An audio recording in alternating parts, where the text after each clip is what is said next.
Welcome to Crafty Beach. This is Julie. Today I have 30 Christmas Dollar Tree DIYs for you from the Crafty Vault. So many themes and fun ideas. So for the first one, I'm going to make a Grinch snowman. So these are the new stackable snowmans they have at Dollar Tree. $5 last year, $7 this year. So you're going to get 3 of these and they all like kind of pop together. So it's a snowman.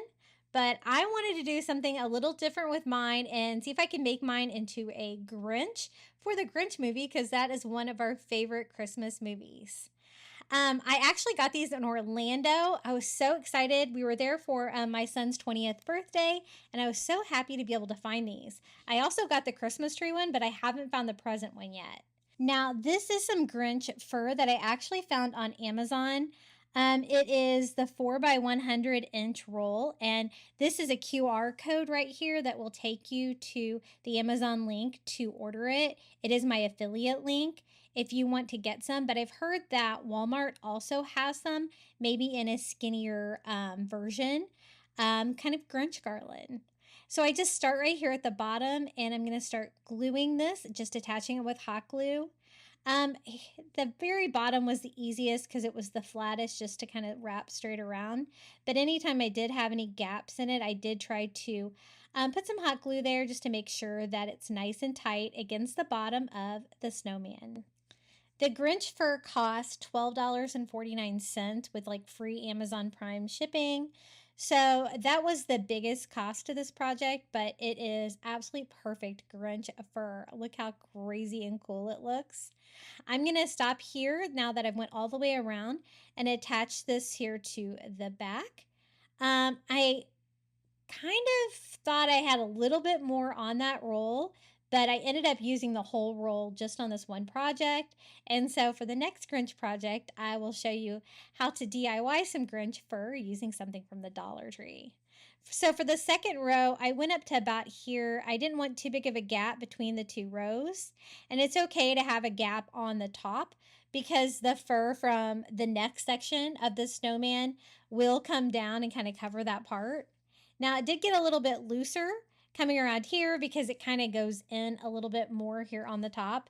And so I just kind of gathered it together, used hot glue to try to keep it tight against that, and I'm just going to go all the way around. So this bottom section of the snowman definitely took the most amount of a Grinch fur. And I'm just going to finish this row off. Now, for the next section of the snowman, I'm going to be doing the Grinch fur, also a scarf to kind of make it look like, you know, he's dressed up as Santa Claus. I want to do kind of a Grinch Santa. And then I'm also going to need some for his face. So this is the second section. It's already got like a built-in like scarf, but it's like made out of plastic. So I kind of want to add like a cloth one since I'm already adding the fur and stuff to the Grinch. So this is when I was trying to figure out if I had enough. Since I am going to be adding the scarf, I don't really need to add any of the fur where the scarf is going to be. But if I wrap that around one time on that middle section, I do have one piece left that is long enough to do at least the face of our snowman, and I think we can make that work. So this is what it looks like so far. You just pop the little pieces together. They just kind of pop together like containers. And I'm just going to start by kind of like fluffing that up to see if that will work, and it totally does. Now for this row, if you might want to paint the buttons and the scarf if you notice that you can see it through your fur. Mine wasn't too bad, and so I just kind of left it as is. So I just cut out a piece. It's going to go right underneath where the scarf is there, and then go down towards that middle section. And this is all the fur I have left, but it's enough for the face of the snowman, especially since he's going to be wearing a Santa Claus hat. And I'm so glad I decided to make this snowman a Grinch snowman. I think it's so much fun. It's definitely one of our favorite Christmas movies, and my son is going to love this when he comes home for Thanksgiving vacation. And so for this section, I just started again on the back, and I'm just wrapping the Grinch fur all the way around. That's about how far one piece will go on this middle section. And I can just cover the scarf part with our DIY scarf that I'm going to make. I do want it to kind of look a little bit like Santa scarf, like red plush material to go with the Santa hat that we're going to put on top. And so to do that, I'm actually just going to use a second Santa hat that I got at the Dollar Tree to DIY a scarf. I haven't been able to find those red plush scarves with the little white pom-poms on the end this year. I don't know why. Somebody must be buying them all from my stores because I haven't been able to find any of those. But that would totally work too, and it would be easier than what I ended up doing. So this is just a Santa hat. I am just peeling back the cuff there so I can cut a strip right here. I thought maybe if I just cut like a round strip here on the bottom, I could just put that over for the first layer of the scarf. And it did work, but it was a little bit of a tight fit. And so I did have to kind of put it together like piece by piece, but I was trying to try it on. Kind of shed a little bit cutting the hat like this onto my fur there.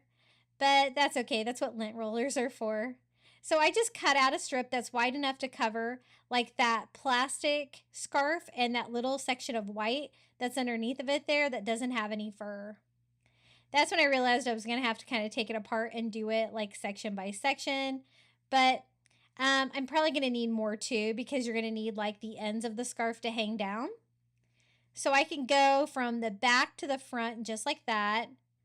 And then I will do like a separate section in the front to make it look like a knotted scarf. So I want that seam to be in the back where you're not going to be able to really see it. And I just make sure that there's no gap. I don't want to see any of that plastic here. So I just make sure that my fabric is overlapping it a bit and just kind of straightening that up. And it's going to go all the way to like that section, that little bump out there for the scarf. But I also have to clean up some of that mess from this. And I continue hot gluing that all the way around here. And then I had cut a second strip there out of my hat because I was going to need more material to make it look like a little knotted scarf here. So I'm going to take that, just kind of rip out the seam on this one as well on both sides. And then we can just kind of make two sections like it is a longer scarf that's kind of tied and knotted over. And doing it like this, one section at a time, makes it lay a little bit flatter against the Grinch snowman anyway. I'm just trying to cut two strips about the same width. So one can be like a knotted one and one could be like going out the back like that. I think that'll look pretty good. I didn't want to cover up too much of his fur, but I did want to give him a Christmas vibe there for his scarf. Like I didn't want to give him the full Santa suit that he wears like in the movie. But definitely a Santa hat and a Santa scarf. I did think about putting like a white pom-pom on the ends of this, but I kind of liked it just as is, and I think it really does kind of look like a scarf once I get it attached. I hot glue the top one like that one to kind of fold over the top one, and that is the middle section of the Grinch. We're not going to do any arms on this one. It's just going to be a Grinch snowman, and so I'm just going to go ahead and pop that right in the bottom section, and then just kind of fluff all the fur to try to cover up the area here that doesn't have any fur. And the fur was long enough that it was pretty easy to do. And you really want your Grinch fur to be kind of messy anyway. It's going to give it more of a Grinch look. Now for the top part of the Grinch snowman, this is all I have, but I think it's going to be enough because it's going to cover his cute little snowman face there and the sides. He's going to be wearing a Santa hat from the Dollar Tree, so that is going to go down and cover the back of it where there's no fur. So I was able to make it with just one roll. I did think that, it's kind of hard to estimate how much you're going to need for something. I really thought that was going to have extra fur. But it is a pretty big snowman. So this is another Dollar Tree Santa hat. We're just going to slide that over his head, and if I pull it down all the way in the back like that, it will cover that plastic section and still expose his face. So little hot glue to attach the Santa hat right here in front. And we're also going to be DIYing his cute little Grinch face on here too. And then I just glue down the back trying to cover up all the plastic that might be exposed. Just like that. He's looking super cute. Now, I went ahead and measured. I don't have a lot of room for a Grinch face, but I designed a printable, and I will include a link to this free printable in the description of today's video. Basically, I just want the eyes. The rest of it, I'm going to put together with some string. So I definitely wanted them to have yellow eyes, and the only way I could think to really make them look accurate, especially on the fur, is to print them out. So I just printed this out on cardstock. It's just going to make it a little bit durable and easier to work with. And the trickiest part of the eyes was trying to get like the little eyelashes on there too. But I thought that would be a fun feature. The rest of the Grinch face features are really small black lines. And so I thought that that would be really hard to cut out of paper. So we're actually going to be making those out of string. So there's his eyes. I went ahead and attached them with a little bit of hot glue. The hot glue on the fur was a little tricky and a little messy. So for the rest of the face, I do switch it up to tacky glue. I found it was just easier to work with on the faux fur.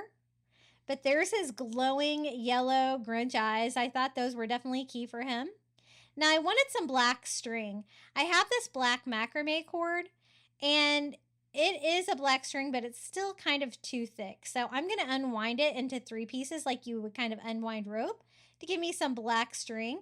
You could also use black yarn for this if that's all that you can find. What I want to do is do that big Grinchy smile, and I have it there on that printout for inspiration. Just a great big smile, about as big as I can get it on his face. And then I'm just going to use tacky glue to attach it. The great thing about the fur on his face is it can kind of overlap some of these facial features a little bit, and it makes it look even cuter. So great big Grinchy grin here. Just gluing down kind of one section at a time and trying to make sure it gets that same shape as my inspiration face there. Now, they also have the little like cheek lines here for his big Grinchy grin. So I'm going to cut down a couple pieces to kind of represent those.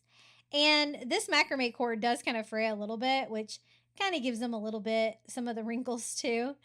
I'm trying to shape it a little bit, kind of like the picture. Just some like big wrinkles there on the side of his face.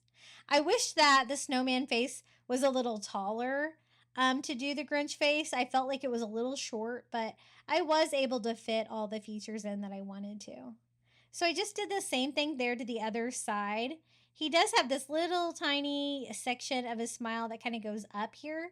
So I cut a really small piece of the macrame cord and put there as well. And then he had a cute little Grinch nose. So I'm also going to build that with the string. I just put some tacky glue right there in the middle. And then I just start going around in circles until I kind of get that little like upside triangular, like kind of an animal nose there for our Grinch. And then I can't forget his crazy eyebrows. So I'm going to cut 2 more pieces to do his eyebrows and kind of have them a little bit almost angry looking, like the Grinch eyebrows, one on each side. He's looking so Grinchy and cute. I absolutely love this DIY. And it was such a fun idea to have something to do with these new snowmen from the Dollar Tree. I'm going to be DIYing the Christmas tree. I really hope I can find the Christmas presents because I would like to DIY them too. They're like 3 presents that stack. For $5, it is a really large piece, and I think it's a really good deal. So there he is, our little Grinchy face. I love the way he turned out. And now it's time to put it together. So I am just going to pop that on. I do want to make sure that the fluff there kind of doesn't get caught in the gap when I snap it on. So I kind of just push that up out of the way and put that on my snowman and pop it in. I was really careful not to interfere with any of the connecting pieces, but this is how he turned out. Isn't he fantastic? Our little Grinch snowman. I cannot wait to decorate with him this season. I think that Grinch fur is so fun. I've always wanted to get some of that. And so this was a great way to use it. And here is a picture from a distance. I love him. Hey guys, if you're enjoying today's video, be sure to hit that like button. Don't forget to subscribe to my channel, and I would really appreciate it if you would hype this video. Now for the next DIY, I'm using one of these little Dollar Tree, what are they, like shadow box houses that they have? They have these in all different sizes, shapes and sizes. Really any of them would work. And I'm going to make it into a coastal nativity scene. And I love this. It turned out so cute. I do need to find a way to detach the back of it from the house frame. As you can see, sometimes they're put together pretty well. I was trying to find just kind of a weak point and break that off. I don't care really that the paper ripped and stuff like that. I just want to make sure that I remove it all so that you can't see any on the final project. I am going to have a back in there, but I didn't want like that crazy tie-dye pattern that they had going on that. And so I'm actually going to just DIY the back of this one. I don't want that to have all that ripped paper on the back though, so I just take some Dollar Tree contact paper. Doesn't really matter which one. This one kind of looks like wood. And I make a piece larger than the size using a sanding block to give me a perfect cut. It's just going to make the back of the nativity set look so much better. Just sanding that all off, and then we can DIY the other side. I want it to kind of look a little bit like driftwood, so I'm mixing some ivory together with some antique wax by Waverly. It's my favorite way to get this color. There is a similar color with apple barrel called Beachcombers Beige, but this is maybe a little bit lighter than that. I distressed the back of it, letting some of that brown from the back of the house come through. That just helps give me a distressed look already. And then I distress it some more with just some antique wax by Waverly and a dry brush. And I blend that in with a baby wipe, and it gives me this perfect little driftwood background for our house. It looks so much better. I put some hot glue here along the house and just glue it back on. Again, I want to make sure that none of that paper really shows through. That kind of ripped off when I took it apart. And it's just easier to DIY it if you take the back off of it first. Now for the nativity set, we're actually going to be using the Dollar Tree little mini Jenga blocks from the toy aisle to make our nativity set. We're going to do Mary and Joseph. And then I want to do the manger too. And I also want to do the baby. So this is how I'm going to set it up. For the heads, I'm going to use some of the wood beads. So I'm going to need 3 of those, Mary, Joseph, and baby Jesus. So I kind of lay it all out so I know what I'm going to do before I start putting it together. For the manger, I just want like a V shape like that. And so one side is going to be like a little higher than the other, but you can kind of make it work. I just hot glue them together like that onto the house itself. And then we can start working on Mary and Joseph. I want to paint the Jenga blocks. These are going to be like their body. And so I'm going to do this one in this light blue color. I think this is cloudless, it looks like. And then this one, I also wanted it blue, but I decided to do it brighter, and I did this one in turquoise. And I just kind of wipe off the excess paint. I do like, the wood grain to come through a little bit. Anytime you distress something, I think it looks really cool with coastal farmhouse decor. Now, this piece is going to be baby Jesus, so I need it to be smaller. I'm using my miter scissors to try to cut one of these down smaller. I just need a smaller body for a baby. And it worked. So I have a little one there for baby Jesus. And then I thought we could add some burlap details to this as well. That's going to go with the coastal feel. And we can wrap baby Jesus in like burlap. So I just have some burlap roll ribbon here. And I just cut off a little piece and wrap that around the little Jenga block. Like a little bundled baby wrapped up in a blanket. And I'm using all the coastal colors, like the different blues, the driftwood, the burlap. It's just going to give it that coastal vibe for this DIY. If you wanted to do more of the traditional colors for Christmas, you could always do all of this for that as well. I glue the little wood bead to the top for the little baby head. And I just use the same size wood beads for all of their heads. You could do a smaller one for baby Jesus if you wanted to. And I'm going to glue one on here for this one with like the hole going straight up. So you won't be able to see that in the end. And I glue it on the light blue one too. I'm going to use that same burlap for some details here, making a little head wrap to go down the sides. I attach it to the side of the Jenga block and wrap it all the way around, just attaching it with a dot of hot glue there. That's going to be Mary. And then I cut another little strip out, and I'm just going to make kind of a head cover here for Joseph by gluing that to the wood bead at the top and just kind of wrapping it around. Adds a little fun detail to them, but I don't want like any face or anything like that on them. Just some general shapes. So this one is going to be Joseph. I'm going to attach him a little higher like that so it'll look like he's a little bit taller maybe. And then baby Jesus can go right here in the manger, like right in front. Isn't this so cute? I absolutely love this idea. So then I just used some hot glue to glue the Jenga blocks down. Mary right here, Joseph to her side. If you wanted to add more of the nativity people to this, you totally could, or even animals, you could get creative. But I was looking for something just very simple and abstract like that. Now, I did want some hay for the manger. I'm just going to use some Dollar Tree raffia. You could also use like grass skirt, you know, whatever you have. And I'm just going to cut some of this down here, like a little bundle. I tie it off in the middle just so I can kind of have some control over this. Raffia is not my favorite thing to work with. And then I can attach it here like underneath the manger. So I just hot glue that little bundle down.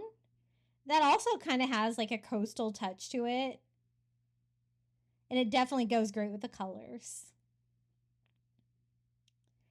Now, for the final step, I wanted like the little star. And I'm going to use a starfish. So I just attach that to the top. And we have a cute little manger scene. I love it. Joseph and Mary and baby Jesus. And you know what? Since it's coastal, let's add some seashells as well. These are some of the little Dollar Tree seashells. And I have this like ledge here at the bottom that doesn't have anything on it. So I decided to up the coastal touch and add a few seashells down here just for fun. Just attaching them all with hot glue, and I love it. I think it's perfect, and I use so many starfish to decorate for Christmas in my home. I love it. Isn't that so cute? It's a very simple, but some of those DIYs are some of my favorites. Really fun, and it goes great with my coastal Christmas decor. Now, these are great little shore living, like glass floats, and I'm going to use these for Christmas ornaments on my coastal Christmas tree. But if you were not lucky enough to grab some when Shore Living had them, I'm going to show you how to make your own. I picked up just a clear ornament from Dollar Tree, and it's going to be a little bit bigger, but that's okay. They also have some smaller. I do Mod Podge, 1 dot of blue food coloring, and 1 dot of green food coloring. It doesn't take much. And we are going to tint the plastic on this to make it look like tinted glass, something like you would see with the glass fishing floats. And the blue and the green together gives you this beautiful like turquoise color. Then I'm going to take one of those little sponge daubers. A sponge works really great for this because you're not going to get any brush strokes. And I'm going to go over the entire ornament with just one coat of this. Now, right now it looks dark. It looks like I'm almost painting it, right? But when the Mod Podge dries, I'm going to show you how it turns translucent and it really looks like tinted glass. It's such a fun way to do this and it's so easy. You don't have to worry about letting it sit or anything like that. I'm just going to use my heat gun to dry mine in just a few minutes. I don't really need to get the stem of it. I just need to get the entire ball covered with that color. And I always have some food coloring with my crafting supplies. I think it's even expired now, that I got at the Dollar Tree. And I just use it specifically for crafting. And I left the drawing in here just to show you guys how translucent it gets. Isn't that cool? And I think that the DIY one is actually prettier than the ones that I bought. I'll be using all of them on my coastal Christmas tree for sure. Now I'm going to show you how to do the netting. The netting is actually pretty easy, but it is a little bit labor intensive because you have to go ahead and make it all. So I take a little piece of their twine from the Dollar Tree and I glue it right there to the stem on the top of the ornament. And I'm going to pull out a big piece. I'm not really measuring, but you're going to need a lot more than you think you're going to need. And I'm going to hot glue the other end up top too, because I want each strand's going to have 2 strands to be able to do it. And I'm going to try to make mine very similar to how they made theirs in the store. So I go down about an inch or so and I just tie a knot by using both strands together like that to get us started. And that's what they had done there on my inspiration ornaments. And I've made fishing net before. I do feel like I need to make it on the ball so that it will be round and tight and fit the ball perfectly.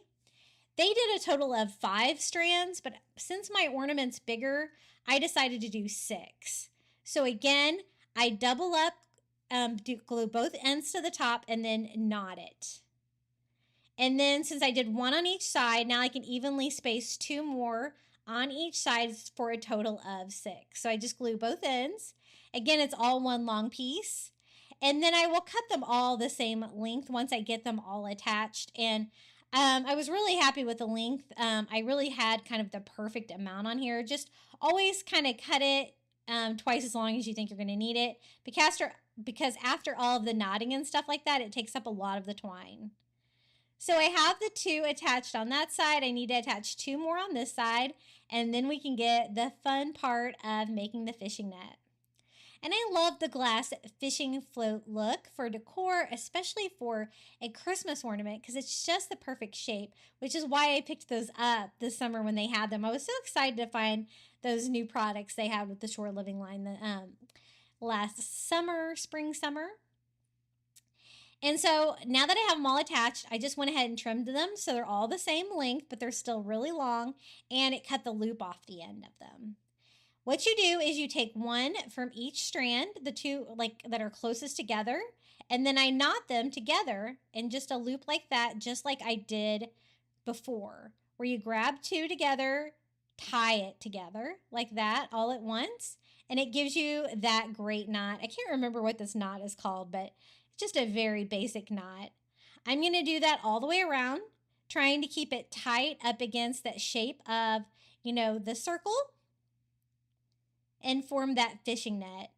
When I've made this flat, when you're making like a flat netting, it seems like it's a little bit easier to work with, but I think you definitely have to work around what you're working with if you want it to be, a glass fishing float. So I'm glad that I'm actually making it while it's attached. So I'm going to speed this way up because even though it's really easy, it was a little bit of, took a little bit of time to go ahead and tie all these. Just make sure that you're grabbing the right 2 and then knot them. And I kind of pulled mine down as I went like this just to kind of keep it tight against the shape of the orb. And I think I need more. So I'm going to go through here with another row, tying knot, and see how easy it is to make a fishnet. And it looks really good too in the end. It looks so much better than like the fishnet that they have in the summer section from the Dollar Tree. I'm not a big fan of that one. I thought it was long enough at this point, but I think I need maybe 1 more row. This is definitely a bigger ornament. You know what? I love how mine turned out. I think it's so pretty. Okay, I think that row is enough. So I'm going to tie it together. So what I do is I take about half of it and tie it with the other half like that, just making a knot. And then I have enough length to be able to double knot that, pulling that tight, and cutting off the excess twine. Isn't that looking so cool so far? And I'm so glad that I decided to tint that. I think it's really making it really special.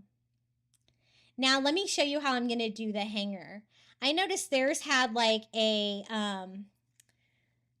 maybe a 5 or 6 strand loop. So I'm going to do the same thing just by taking some twine, wrapping it around my fingers to give me a big loop like that, where I can cover the ends. And I'm going to attach that on the inside of my ornament here. I'm not going to be using the ornament hanger that came with it at all. I want it to look like the fishing float should look at the top. I just glue it to one side. You won't be able to tell in the end that it's not centered. And then I'm going to take a bunch of twine and wrap it all around the stem. This is going to cover the areas with no tent where all of the rope is starting and stopping, which is going to reinforce that and make that not go anywhere. I just put glue all around, wrapping that around until I kind of cover all the color. Then at the top, I just go around the top of the rim, and it has like a rather big opening here. So what I do is I just hot glue to itself, going a little bit smaller inside the circle each time until I fill up all of that space, until I can get it tightly around my hanger. I don't want you to be able to see down inside the ornament. And I think that is probably about enough. I just tie it off to help reinforce it. And there it is. We have a glass fishing float. I think it's so fun. So this is definitely an option for your tree if you weren't lucky enough to get some of these smaller ones. And actually, I think it looks even better. What do you guys think? Didn't the Mod Podge give it like a really interesting like texture? It really looks like glass, I think. And the glass fishing floats, I've always loved those. I don't think I have any real ones in my decor, but I think they're so pretty and I love to decorate with them. Now for the next one, I wanted to make a lollipop to go with it. So I found this red metallic charger from Dollar Tree. So pretty. And I thought this would make a perfect sucker. So I took another plunger handle, just like before, and I painted it white. Now I did not want to paint this. I thought it would be way easier to use some other materials. For this, I'm using some of the Dollar Tree like Cricut vinyl. And what I'm going to do is try to use a plate. This is just a party plate from Dollar Tree, one of the plastic ones, but you can use whatever you have. I'm going to put my vinyl face down and kind of just put it down with some masking tape just to make sure that it doesn't roll up and I can kind of work with it. And then just using the plate and a pen, I'm going to do that swirly shape that you would see like on a peppermint candy or a candy sucker. And I'm just going to draw the individual pieces. I can cut them out side by side so I can get more. I'm going to go ahead and try to get as many as I can out of this one, but I probably won't be able to use them all because they won't be long enough. Now, I don't like using this Cricut vinyl in my actual Cricut machines. I find that it sticks really bad to the mats and stuff like that. But for crafting, it can't be beat. Because this is going to save me from like having to tape off a pattern or cut something out with my Cricut machine. And it was so easy to do. So I'm just cutting the individual strips. You can really get a couple of them. When they get a little bit too short, they might not work as well. But I think that's a good start for this candy sucker. And I love that the charger is red metallic already. It's going to match the candy sucker that we did so well. So I don't think I have enough. So I'm going to go ahead and cut out some more. You're just going to want, you could use like an actual plate or a paper plate for this as well. You're just going to want something with this corresponding like arc shape. And I'm just kind of having the point come together there at the top and trying to get as many out of this as I can. So again, I'm just going to cut them. I want them to be a little bit longer to actually go off the edges of the charger. I'm going to have them all meet in the middle with a little point. And I think that's going to be enough. So I really only need about 4, I think, of these larger sections for the candy sucker. And there, you can actually see where the middle of the charger is, so you can use that as a guide. And then make it go all the way off the edge. And then you can just use a pair of scissors to cut that down to size. Isn't that so much easier than trying to paint over the red with white, it would take so many coats, and this looks so much more professional. And I didn't even have to break out my Cricut machines or Cricut Design Space or anything. So I'm gonna like just kind of space this out. I'm not measuring or anything. I am just kind of going by what looks good. Attaching that one, again, cutting it off. I don't want the vinyl to stick over the sides. You could also use a Dollar Tree pizza pan. They're almost the same exact size of these chargers. If you wanted for a giant lollipop, I think this is going to be so cute. So again, I'm going to do this section right here. It kind of mirrors the one there on the top. I try to line it up accordingly, and then the same thing here. So they're kind of crisscrossed here in the middle, and they come out the sides. Now, you could leave it like that if you wanted to, but it has a lot of red and not as much white. So what I'm going to do is cut out some more strips. This time what I want to do is make them skinnier. So we can have some little skinnier, swirly lines in between the larger ones. So again, just using my paper plate. This time I'm just making it way smaller.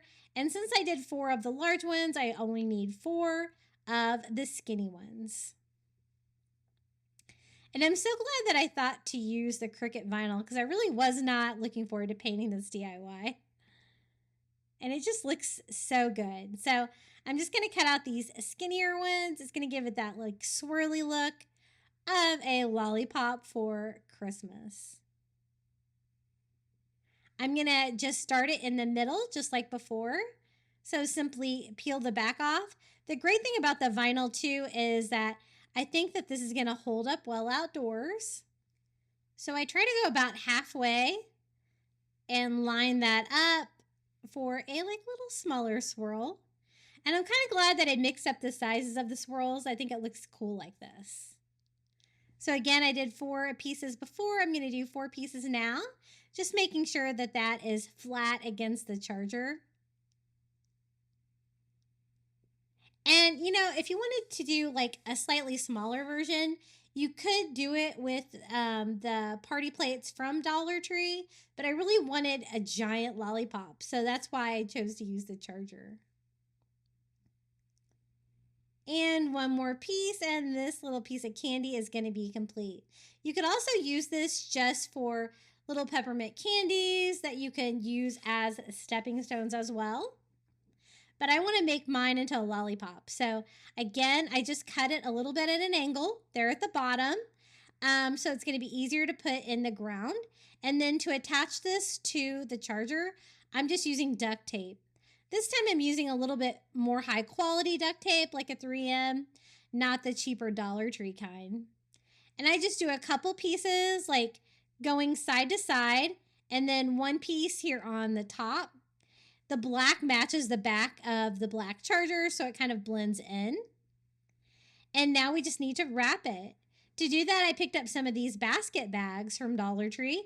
You get 2 in a package for $1.25, and you can like heat seal things in them. They're really large, and so it's going to be perfect for this giant lollipop. I'm just going to find the opening and slide it right inside. Now, even though this is really large, the bag is even bigger. So what I'm going to do is kind of have it go over to the side like this. I'm going to cut off some of the excess material. And since this is heat seal, you can always like re-seal it really easily using a heat gun or like a blow dryer. I'm going to use my heat gun for that. I'm also going to go ahead and cut it off because it's a little long. Now, I am cutting it too short here. I did have to go back and add some more plastic, so I'm not sure what I was thinking there. Now to seal this side, just using my heat gun, I'm just going to go over it. It's just going to melt that plastic together like that. Give me a new seal that I can kind of trim up a little bit. And then I want to gather it here underneath the candy sucker. That's when I realized that I did cut it too short, but I'm going to be able to fix that. I have excess material that I cut off, so I can use that to fix it. It does come with little bread ties, so I just use that to gather that right there at the base of the lollipop. Now you can shrink wrap it. So I'm going to pull the corners toward the back, shrink wrap everything to the back. Any of the melted plastic that you're going to be able to see is going to be back here, and it's going to be nice and tight, but you're really not going to be able to see any of that from the front. It's going to look a little bit better. I don't want to heat seal it too much, just a tiny bit around the edges there on the front. And then with that excess material, I'm going to kind of finish off my candy wrapper down here just by cutting off a piece that I can wrap around the little lollipop stem here. I just kind of start and just like simply wrap it. I don't want too much material on here though. So I'll cut off about half of that and kind of shrink wrap it to it. Again, kind of melting the plastic to each other so it stays together. Now I do want to finish that off with a bow, something decorative like what we did for the Christmas candy sucker. So I'm going to be using that same candy cane ribbon. I love this stuff from the Dollar Tree. I think it's so cute. I just cut off a long piece, long enough to tie around the base of the lollipop and do a cute little bow here. This DIY is complete. I absolutely love how it turned out. I think it's going to look so cute combined with the other giant outdoor candy that we DIY today. Isn't that so cute? It's so bright with that red metallic, and it matches the little candy sucker so well. This is how it turned out. If you can't find any of the basket bags, you can also try to just use some cellophane rolls. If you can find that as well, that would work too. But again, really big. I'm going to be putting this out in my landscaping, but I absolutely love how it turned out. It's just so cute for Christmas. And here you can see it next to the giant candy sucker, how well they go together. And I think they're going to look really cute together. Right out front. Again, I wish I would have got some pictures of these in my landscaping, but I didn't want to do it by flashlight. We've been having some fire ants in our yard, and those things do not play. I picked up some of these flip-flop signs from the summer aisle, but you know what? This is a pretty easy shape to replicate if you can't find these, but I had them, so we are going to use them. They are really kind of on the large size, but I think that's okay. And they're actually just going one direction. So one I'll have to have upside down. So I'm just going to take the tag off this one. That way I can have a pair of flip-flops for Santa. And I thought it'd be really fun to try to decorate them like I would think Santa's flip-flops would look. So I have a couple of stockings that I have in my gnome stash because I always try to stock up on these every Christmas at Dollar Tree because they work great for gnomes. One of them is actually a gnome stocking. Those work really good for making gnomes year round. And this one's got like a fur on it, but basically all I'm looking for is the back. So if you cut all the way over to the sides of a stocking from the Dollar Tree, you're going to have enough fabric to cover a flip-flop. So I grabbed 2 of the stockings from my gnome stash, and I'm just going to cut all the back off. It's not like a really plush red fabric, but I think it will work. If you didn't have any of this, any kind of red fabric is really going to, I think, give you about the same effect. You might have trouble finding paper big enough to cover these because they are pretty large, but as you can see, it just covers the flip-flops. So I wanted to make like red plush flip-flops for Santa with like white fur like straps. I thought that would really remind me of Santa Claus. So I'm just going to use a Sharpie. And I'm just going to draw on my stocking so I'll know exactly where to cut it out. As you can see, you really have to get all of that fabric off the back of the stocking because there really isn't like a lot that I'm cutting off here. So once I draw that on there, I can just go in with my scissors and cut this out. One side is going to be covering, the back of the flip-flop. The other side's going to be covering the glitter stuff. And as you can see, I've already got glitter on this because, the Dollar Tree glitter stuff, gets kind of everywhere. Now, I was thinking I could just glue that on and it would probably be okay, but I wasn't so sure because that's, really bright and busy behind it. And I thought you might be able to see some of that pattern come through and it might kind of run it in the final project when I have it all Mod Podged on. So I thought I probably should try to mask that first. So I'm just going to go in with just some ivory paint, and I'm kind of just doing a rough coverage of all the stuff that's going on here on the front of that. I'm not really going to worry about the glitter and stuff on the sides. I think that will be fine, but I just didn't want any of that image like shining through. So the other one will be even easier because we're just going to cover the back of this one. And so I put that side down and draw this one out just like I did before. And we have a more fabric for our flip-flop. I thought it would be really cool just to do like a pair of Santa's flip-flops, make it into like a simple little beach sign. I love decorating coastal for Christmas. You guys know I always do. So I wanted these projects to be projects that I can also use at Christmas time, but I can also use them for Christmas and July decorations. You'll have to let me know in the comments below if you actually celebrate Christmas in July or if you just like getting Christmas ideas early. I can say that I never really did Christmas in July until last year. I kind of learned about it a little bit. I put out a video. So I'm kind of going for it this July. Why not? I love having a holiday to decorate for. So now it's just a matter of attaching my stockings to the flip-flop sign. So I'm going to do a pretty thick layer of a Mod Podge here all over my flip-flop. And then just sit that fabric right on top. The great thing is that stocking material is like a felt, so it cuts really easily. You're not going to have any fraying or anything like that. So it just helps the DIY go a lot smoother. So that's our first one. I have my paint dry on this one so I can go in, Mod Podge all over the top of this one, and glue this one on as well.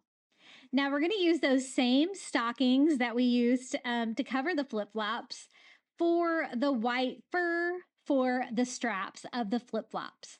I thought I could take that little gnome beard and kind of transform that because I didn't have like any stockings that had like the white fluff on the top or any like Santa hats or anything like that to get the white fluff from. So I thought we could just use this beard. Now, the beard is hot glued down kind of all the way around. And if you're careful with a heat gun, you can get it off pretty well. I mean, if you didn't want to remove it first, you could probably still try to make this work. But I think it's going to be easier to cut the strips down if I just completely remove this off of the stocking first. As you can see, there's like maybe 2 rows of hot glue gluing this down. And you kind of have to be careful using heat on this because that like fabric that the stocking's made out of will probably melt. So this is what I have, and I'm just going to kind of take advantage of the shape of it. I think both outside edges here are going to make great straps if I can cut it right down the middle and then just cut a little strip off each side like that. And I think that's going to work. I think I made one a little bit thicker than the other one, so I'm going to kind of trim that one up to make those even. And that can be the long part of my flip-flop. And the flip-flop sign kind of has a little bump out there, so you know exactly where like the straps of the flip-flop should go. So I think that's going to work great for the longer part. So now what I'm left with is a smaller piece, but I can kind of do the same thing with this one because the inside strap is going to be a little bit shorter. So I just cut off the outside again like that. And we have the like shorter inside straps. Now, there was a little bit of area that didn't have fluff on it, so I do kind of trim these as I attach them. But I'm just going to use a little bit of hot glue to attach my little strap to the side. And the same thing here at the top. These were so fun to put together. It's so easy, but I think it made a really fun, large Christmas project. And I can't wait to display these for Christmas and July. And I'm sure I'm going to display them for Christmas too because they turned out so cute. So I just glue this strap down with hot glue too, kind of slightly overlapping that at the end. Try not to get too much hot glue outside the area that I'm working there, trying to clean that up a little bit. And you could kind of, hang these like individually. I'm going to put them together on a sign to kind of make it just one project that I can hang on my wall. And I was thinking like flip flops, like on a boardwalk, would be really kind of remind me of Christmas at the beach. And so that's what we're going to do with this one. So it's just a matter of attaching the straps here. I kind of like make them look like real flip-flops where there is a little bit excess material. They're kind of arched up a little bit before I just glue the ends in place. Like where Santa could really slip his feet in there maybe. Santa must have really big feet because these are big. Now for this sign, I'm just going to use 2 of like the wood grain long signs. Doesn't matter which ones you have. These are from 4th of July, but doesn't matter because I'm going to cut the cutout part off anyway. I just want 2 boards and I needed them to be fairly large because my flip-flops are so big. So I took those to my saw and I just cut the cutout part off. And I have 2 boards that remind me of a boardwalk. So together, I mean, they're not big enough, but I can leave a gap in between like a boardwalk would be anyway, and then just attach my flip-flops like that. So I think that's going to work. I'm just going to leave them that like raw wood color. I mean, that's what a boardwalk would look like at the beach anyway. So one step saved. I'm going to just attach them with hot glue here at the top and the bottom. Now, this is going to secure the 2 bottom boards together, but I will reinforce those a little bit to make this a little bit stronger. But for now, that's going to kind of join the project together. So I'm attaching these to that board, but these are actually helping to brace the 2 boards together too. And then we're going to do the same thing here with flip-flop number 2. And then I'm just going to use popsicle sticks to reinforce this on the back just to make it a little bit stronger. And I'm just going to do it behind the flip-flop so you won't be able to see this from the front. It won't be visible. Kind of like a little hidden extra support. And I just use hot glue to attach all 4 of those. Now, I was trying to think about how I could hang it. It does have 2 hanger holes at the top of the flip-flops, so I thought I would take advantage of that. So I'm going to use some Dollar Tree twine. And since I'm going through fabric and stuff, I thought it might be easier to use like a large needle. And so that's what I'm going to do and tie a knot in the twine and kind of pull it through. The holes were kind of large, so I did knot it a couple times to try to make sure that it is wide enough that it won't slip through. Now, I'm not sure why I knotted them in the back like this. It hung okay, but it did not hang fantastic. And so after I got that on there, I decided to kind of switch that out. But this is what it looks like for right now. Isn't it cute? A big pair of Santa flip-flops for Christmas in July. Love it. And this is where I was like, I don't know why I did it like that. So I'm just going to cut it, knot it, pull it through, and kind of come back the other direction because I know better. Whenever I knot things in the front, it always turns out so much better, like hanging against my wall with these thin signs. So I just pull it through and knot it again, and problem solved. And here is our giant pair of Santa flip-flops. I thought about adding some words or a sign to it, but I really kind of like the simplicity of them. I think they turned out really cute. And they look just like something that Santa Claus would wear at the beach. We have a lot of people that live around here that kind of look like Santa Claus sometimes. It makes me wonder. Okay, for the next ornament, we're going to use a starfish. This is the starfish from the Shore Living line at the Dollar Tree. And I wanted to do a combination of starfish and driftwood. So I'm going to be using these wood slices again. And I kind of wanted to do like just a driftwood sign out of them. So you can kind of use whatever you've got. I think these are going to work great for it because I can just try to find enough that are like a similar width and length to kind of make a nice background to make the starfish more substantial because these little starfish from the Dollar Tree Shore Living line are not very big. They did have the larger ones that were tied to ropes this year. Those would be perfect to use on their own, but this kind of needed something. So I thought driftwood would make a perfect background for that. Now to keep it all together, just like the Christmas tree, I thought we would again use burlap for the back. So just gonna go ahead and cut that down and get that ready. I really love the little plastic starfishes from the Shore Living line at Dollar Tree. They are plastic, so they're not real, and they're white. So I kind of want mine to look more ivory.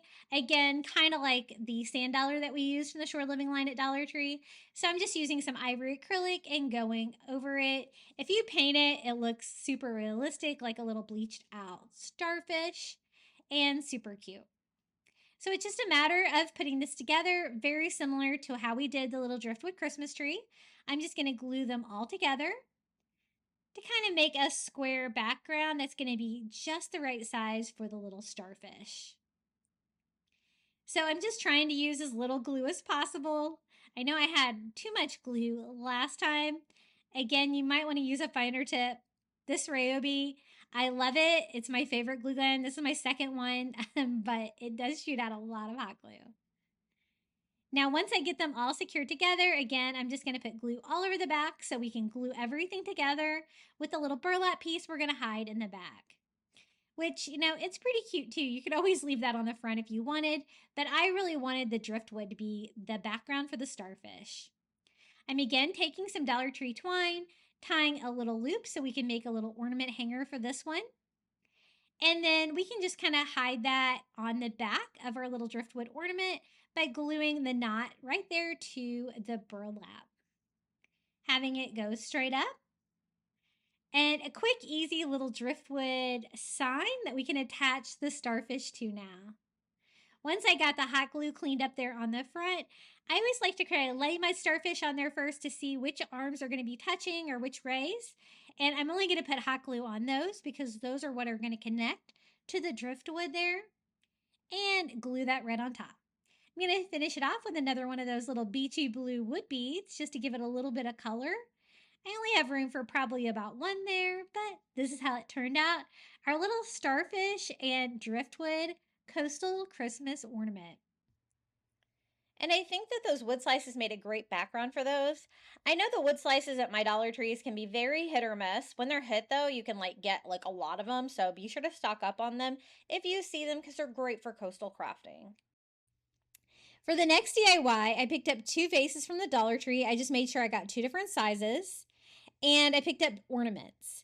These are new, I think, this year, or at least I've never seen them. They are Christmas light ornaments. I thought they were so cute. The red and gold sequins. And I'm going to fill up 1 jar with these and 1 jar with more traditional ornaments that I got from the Dollar Tree, going with a red and gold kind of color scheme on these. And they turned out so cute. I just left the hanger on there, but not the string, and kind of touched them up a little bit because I had a little styrofoam hanging out, but I was able to fix them pretty well. And I'm just going to stack 4 of them in a vase like that. It's going to fill it up really nicely. And then I kind of wanted a little bit of something in the bottom, so I decided to use some Dollar Tree faux snow to kind of fill in the gap between the bottom of the vase and the ornaments. Just using a paintbrush to make sure I get it off the sides. And again, we're just going to put them in there. So 2 packages, a total of 4, will fill up this jar nicely. I just have them going maybe every other direction like that. And that is the first jar. So easy, right? Just 2 packages of ornaments and a vase from the Dollar Tree. A little bit of snow if you want. For the second one, I'm going to do a more traditional ornaments, again with the red and gold theme. I put some more faux snow in the bottom of this vase because I thought that looked nice down there and kind of gives another little shimmer because that faux snow from the Dollar Tree shimmers. For this one, I picked up kind of the gold medium size Christmas ornaments and 2 packages of the mini ones. So these are not quite as shiny as these, but I thought a combination of all of them would look nicely. So I did 2 of the gold, 2 of the flat red, 2 of the shiny red. And I'm just going to keep going until I get the entire vase filled up. You can't get much easier than this. It's very festive with just a jar of Christmas ornaments. And I love DIYing with Christmas ornaments. You can do so many things with them. They're very versatile. And I really love the red and gold together for Christmas. I think they look really pretty. I'm going to have some more red and gold DIYs today as well. Just enough. I don't want it to be too full, so I might have to take a couple of them out here to make it work. But I'm going to display them together like this with the Christmas lights in one, the Christmas ornaments in the other. They look so pretty and festive, and you really can't get much easier than that. Christmas decor doesn't have to be hard at all. You can just get a theme like this, color scheme or something like that, and just put some things in some jars. And I think the faux snow looks really pretty in there in the bottom. What do you guys think? Okay, for the next DIY, I'm going to DIY a Christmas sleigh. Now, I picked this one up at Target Dollar Spot for $5, but you know what? These are really easy to find at the thrift store as well. I'm just going to fill it up. It doesn't really matter which kind of sleigh you use. I have actually found a lot of great sleighs at Goodwill. Now I want to fill mine up with flowers. So I used some Dollar Tree foam and I wanted like a beachy color of flower. So we're going to use these beautiful like mint green Dollar Tree flowers. They're very tropical. They're definitely not like a Christmas flower. These are just something I found in the regular floral aisle at Dollar Tree. And I don't want you know, a traditional Christmas flower. I wanted a beachy color, so that's why I chose these. Now I went ahead and added the greenery as well, just to kind of help fill that in. And then we're just going to go in with a second package of these lilies. They're so pretty. And I thought this would look great. It's just a fun way to decorate a sleigh. And at first, I was going to kind of do the color scheme where I did this like mint green color, which matches a lot of the coastal DIYs we've done together.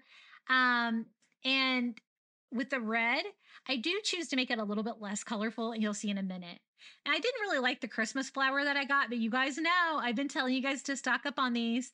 The little coral trees are back at Dollar Tree. If you turn them upside down and pop off the tree stem, they look just like white glittery coral.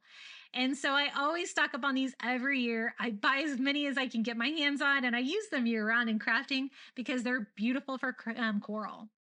Now, I need to make little picks, so I'm going to use just some of the skewers from Dollar Tree, cutting them down to size, and then we can attach those to little coral Christmas tree ornaments to make little picks to go into the floral foam. I'm just going to hot glue those on.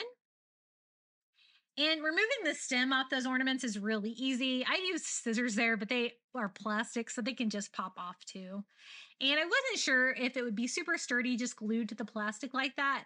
So I decided to reinforce mine with a little bit of twine and hot glue to make sure these are good and sturdy. And you won't be able to see that anyway, because we're going to have that kind of tucked down inside our flowers. So I'm going to do that same thing on all of them.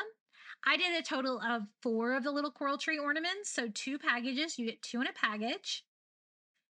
And I would recommend getting these online if you can't find them at the store. The only problem is I don't think you can get them just on their own. I think they come in a group with other ornaments as well. So everything is nice and reinforced.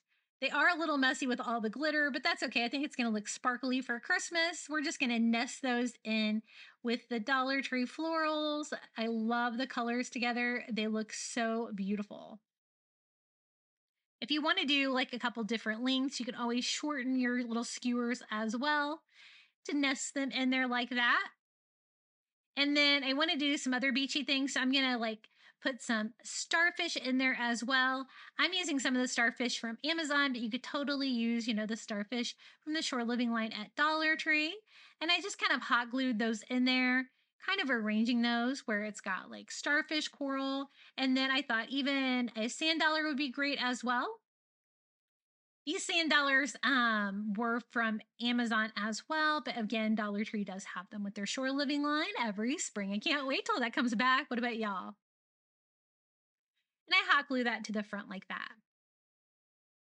Now I wanted like to decorate my little sleigh a little bit too with a word, and I also kind of don't really want you to be able to see the foam. So I just put a little reindeer moss in there, and then I took a little Merry Christmas sign from the Dollar Tree, and we're going to paint this red.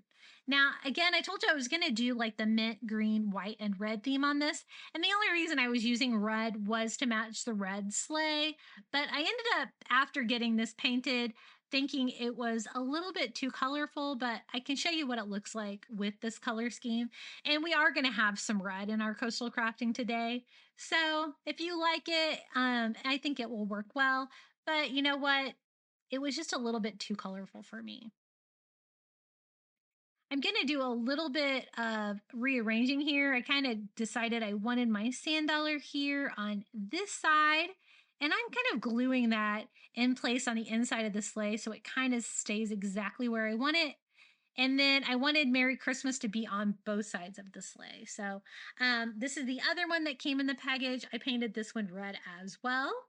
Glue that on the other side of the sleigh so that both sides are decorated. You can kind of display that piece anywhere. So this is how it looks so far with all the colors. And again, I told you I really wasn't feeling the red. So not too late. I'm going to try to touch it up with ivory. At first, I distressed everything. I thought maybe if I distress the red, I would like it a little bit better.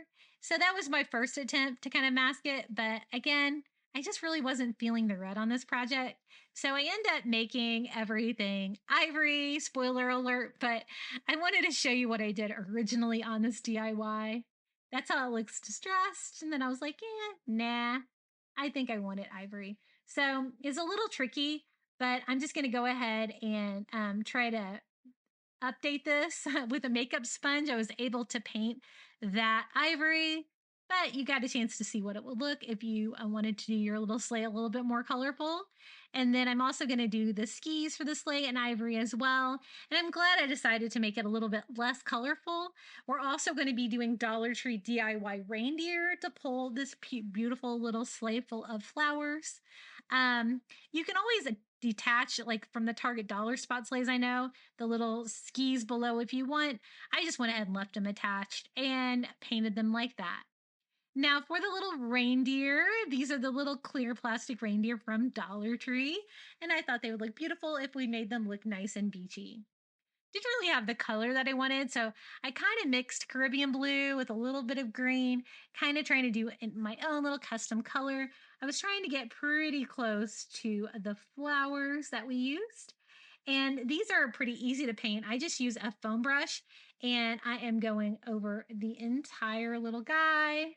A fun way to DIY these little clear reindeer from the Dollar Tree.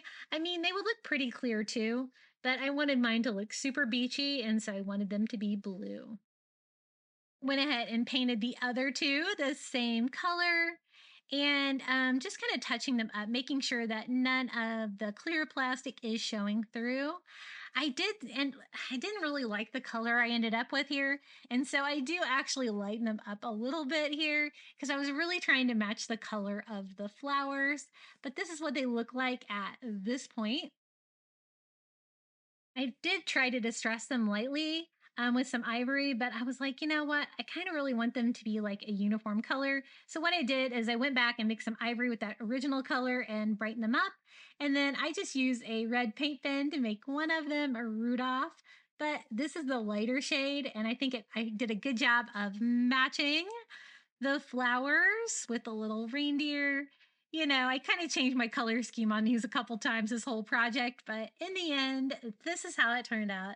I think it's so lovely and beachy with our little coral ornaments, our Dollar Tree flowers, our little dollar spot sleigh with a Merry Christmas sign from Dollar Tree and our 3 little blue Dollar Tree reindeer.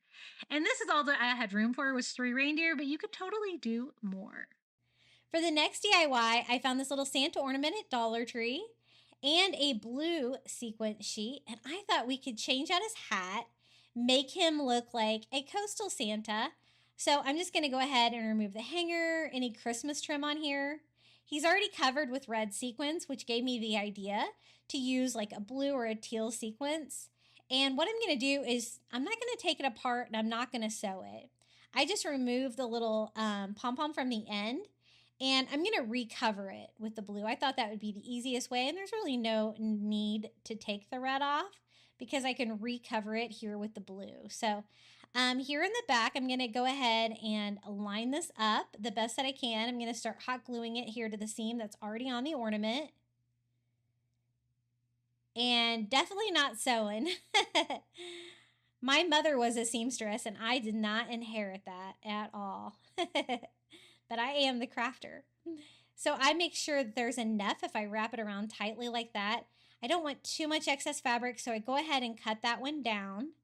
And I'm going to use hot glue all along the brim of the hat to make sure I completely cover that bright red. I don't want that showing with the blue sequins. But I think this blue sequence looks just like a mermaid tail. I think that's so pretty. I just go ahead and cut off the little corner there so I can get perfect coverage. And it is a little bit open here, but let me show you how I go about closing that. I'm going to get it as tight as I can right here at this section, kind of hot gluing it to itself where I can hide these seams and stuff on the back. Again, trimming down the fabric if I have too much. I don't want you to be able to see that from the front. And I just continue kind of gluing that all the way up. And I just kind of made a little cover for him. The Santa Claus himself is really cute. He's got blue eyes, which goes with the blue hat really well, and little glasses and a big fluffy beard. And I just cut off a little bit of excess material at the end. A little bit of shaping to give it that Santa hat, and I want it to be like a bent Santa hat. I think that will add a little bit more character to it. Something like that. So I'm going to go ahead and glue kind of the point together to get more of a pointy end so I can attach that pom-pom back to it.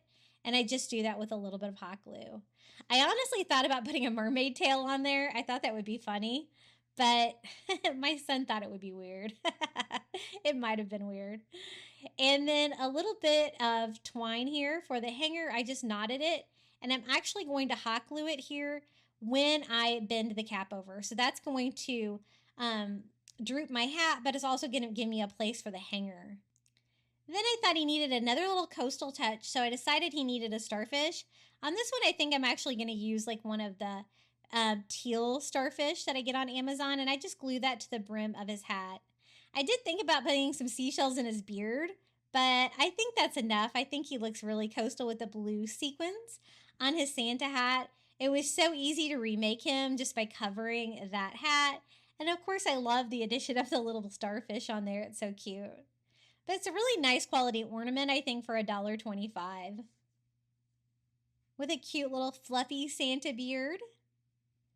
And I don't think I have a coastal Santa at all like this on my tree, so this will be a fun addition. Now it's time to decorate my dining area for Christmas. I have it all cleared out. Everything is so plain. I added a Christmas tree to my dining area. Even though I don't have a lot of room in there, we're going to make it work. And what I want to do is make my kitchen table into a melting snowman. I thought that would be so funny, especially here in Florida, to have a melting snowman. I didn't want to use the cheap white party tablecloths from the Dollar Tree though. So I did have to make a special trip to Party City to get a flannel backed white tablecloth because this is our kitchen table. I didn't want just a party tablecloth on there. I need something a little bit more durable. So this is just flannel backed. It's still not super thick, but it's going to look a lot better than those plastic ones. I do need to shorten mine though because my table's not that long. And so I made sure to do the right measurements so I would have the same amount of tablecloth hanging off all the edges. So I just doubled it up and trimmed this down. Now to make it look like a melting snowman, I need like dripping snow. I found this great like icicle fringe from the Dollar Tree. And I guess they are like 2-packs. They're kind of confusing. They're kind of thin. But I am going to actually attach these to the bottom of that tablecloth to make it look like a big pile of snow that's melting over the sides of the table. And then I'm going to DIY a giant melting snowman to go on the kitchen table for a big statement piece. And I love how it turned out. It's so fun. So once I get these all kind of separated, I'm just going to use some Dollar Tree tacky glue to attach it. I have the tablecloth upside down, so I have the flannel side up, and it's the same material that this is made out of, so this is going to work perfectly. I just start in one corner, and overlapping like an inch, I am just gluing that to the tablecloth. Now, originally I thought about just cutting the tablecloth, and you could if you couldn't find this fringe, but I thought this fringe from the Dollar Tree was just calling for this project because, again, I want it to look like 2/3 of the snowman's body has already been melted and it's dripping off of our table. This is what it looks like so far. Now it's time to DIY a giant snowman. I picked up 2 of the white plastic serving bowls from the Dollar Tree, and these are big. I'm going to put these together to make a giant snowman head. That part of him hasn't melted yet. And what I want to do is I want to put them together like that, but I also want a hole in it so that I can use one of the Dollar Tree carrots to stick out to be my little snowman nose, right? So I'm going to use my hot knife for this and just start melting the plastic bowl, but it's not quite big enough, but I'm kind of trying to use it to make a little C cut in here. Now, these Dollar Tree bowls, these plastic bowls are really thin, so you can cut them with scissors just as well. I kind of go back and forth between scissors and my hot knife, just trying to make a little notch. I want to do like half the notch on the top and half the notch on the bottom like this. But I'm trying not to cut it too much. If I can get it as close to the size of the carrot, the better. Just be careful when you're cutting it.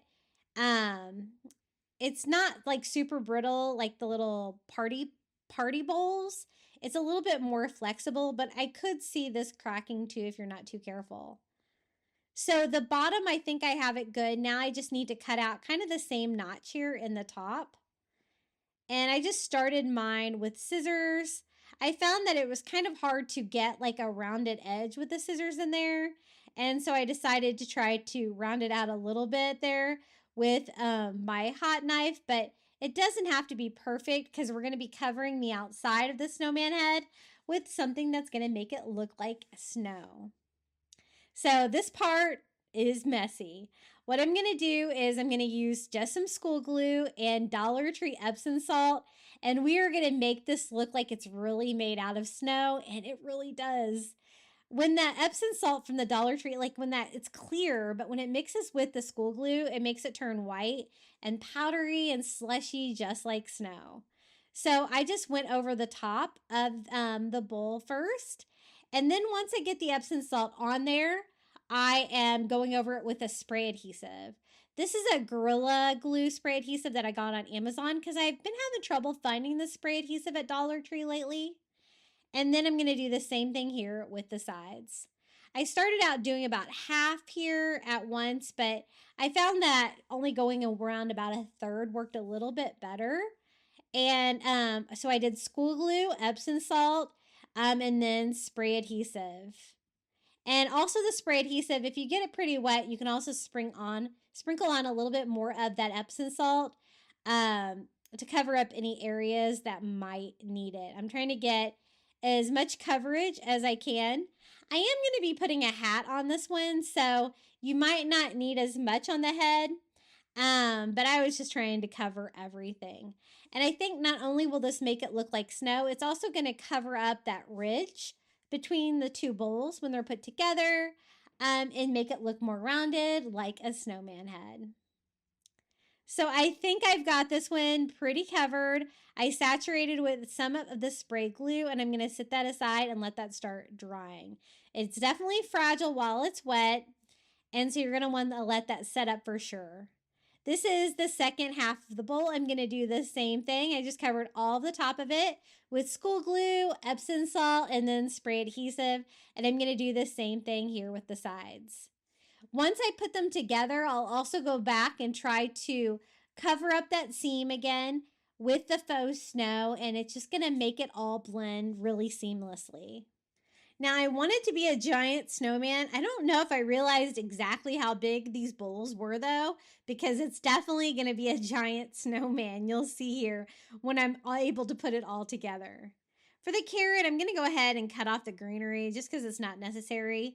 And I kind of want to wedge the carrot in there so it's got a little bit of the carrot inside to help keep it in place. I just add some hot glue there to the cutout and to the sides. I'm also going to be using hot glue to put this together. Now, I kind of regretted using the hot glue for this step instead of like E6000 or something like that, because that would make it more repositionable if you don't get it on there perfect. I do end up with some gaps that I'm going to have to go back and fill because I didn't get it on there perfectly, but that's okay. And so I'm just going to start by hot gluing the seam, adding some more Epsom salt to that, and just kind of filling it in. I want it to be seamless. I don't want that big ridge to be there. I was kind of worried about that, but I did need that to be able to glue the two sides together. And as I get more towards the back, you can see that I had a little bit of a gap back here. I'm going to use hot glue though to seal it up, filling it in with snow. So I did hot glue, Epsom salt, and then kind of did some of the more traditional with the spray adhesive and the Epsom salt, and that kind of made it blend away. And I love the Dollar Tree Epsom salt for snow. It's definitely my favorite. I use it way more than I use like the Dollar Tree faux snow for sure. It just has such a fun snowy texture. It's been a while, but I'm pretty sure I remember what snow looks like. So I got half of it done. I'm going to go ahead and start here on the second half. Doing the same thing, gluing it up. I do have a little bit of gap here between the nose and the head, so I just filled that in with some glue and some more of the Epsom salt. So it's pretty forgiving if you don't get your nose opening cut just right. But the fact that those faux carrots are at Dollar Tree, I think that's a perfect snowman nose for sure. I'm just going to keep going around this side until I get all the way to the back, covering our giant snowman head with snow. And I think he's looking so good. Just a few more touches here around his nose, cleaning that up. And what I'm going to do is I'm going to set him aside, let him start drying while we start building some other things for this giant snowman. Again, I put down a cookie sheet, but it was still really messy. You might want to do that part outside. For this snowman hat, I'm using one of the wire trash baskets from the Dollar Tree and one of their chargers. I was able to find a charger in black, which is great because I won't even have to paint it, even though most of the chargers are black on the back, which is going to be, I guess, the top of mine. And then I'm using some of the faux leather from the Dollar Tree to cover the wastebasket for the hat. I wasn't sure which would be better, to do it horizontally like this or to do it vertically. I ended up doing it vertically. It just made more sense to me. But this black leather at the Dollar Tree, all of the leathers and like their Cricut vinyl is on sale for 50 cents right now. So I have been stocking up on this and I love crafting with it. I just do a bead of hot glue there on the bottom and connect my leather to that, trying to keep it as tight as I can here. You know, it's going to go in more towards the top. Now, normally with this shape, I would have it with like the larger side up for the snowman hat, but since it has an opening there and I didn't really want my leather to like go into the top, I wanted it to have a little bit of structure. I'm going to kind of be doing it like an upside down trash can, which is not my first go-to for making a snowman hat, but I think it turned out pretty good. Once I got that attached, I'm just going to trim off the excess faux leather. This stuff cuts beautifully. And I do want to keep it as tight up against the basket as I can. This is like the pretty large piece. I just use a little hot glue underneath and glue that to the metal cage. You could also use like the plastic trash baskets as well. You could probably paint that black to give you the black snowman hat. And again, my charger is black, but I did notice that some of my colored ones did have a black on the back of it anyway, so you'd probably only have to paint the underside if you need to get that in a different color. I have another package of that faux black leather, and I just glue it here, slightly overlapping where I had it before. As you can see, there's some weird angles going on here, but we're going to make it work. I want to try to make it as straight as possible. So I'm going to glue this tight too, again overlapping. I just glue it to the bottom edge there of the wastebasket all the way around. And I'm going to have a little bit of a V shape left here on the back that I still need to cover. And that's just from the shape of the trash basket. So I just go ahead and try to cut that as straight as I can to make that make sense. And then cut off here along the bottom. and kind of seal up any loose seams here with a little hot glue. And sometimes this hot glue can melt a little bit with hot glue, but I wasn't using too much. I didn't seem to have any problems. Now for this little V shape back here, I'm going to try to make that like a straight piece. And so again, using the faux leather, one of the scrap pieces from the first two runs by here, I'm going to go ahead and glue that on 2 straight lines where I can go back and cut off the excess material. And you're going to be able to see the snowman from every side. So I want to try to make the back look as good as I can. And so I just make sure everything's glued down here, top, bottom, and sides, and then just remove the excess by trimming it down to size. And again, I kind of wish this wastebasket was the opposite way. I definitely want the structure for the top of it, which is why I'm going to use the wire texture that's on there for the top. Again, using some of that faux leather. I'm still 2 packages in of that faux leather. I just go ahead and hot glue that all around the edges. And then I can just go in and trim off the excess faux leather.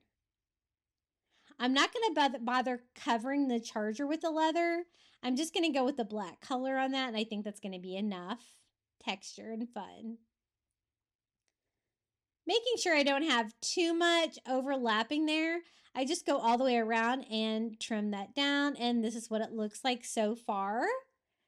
Super cute, really big, definitely to scale for the giant snowman head that we already DIY'd.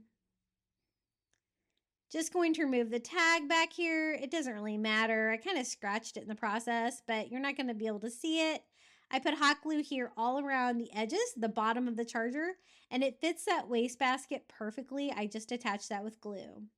Now to decorate the snowman hat, I'm using some of this red and black buffalo check ribbon from the Christmas aisle at the Dollar Tree. I think this is perfect for a snowman.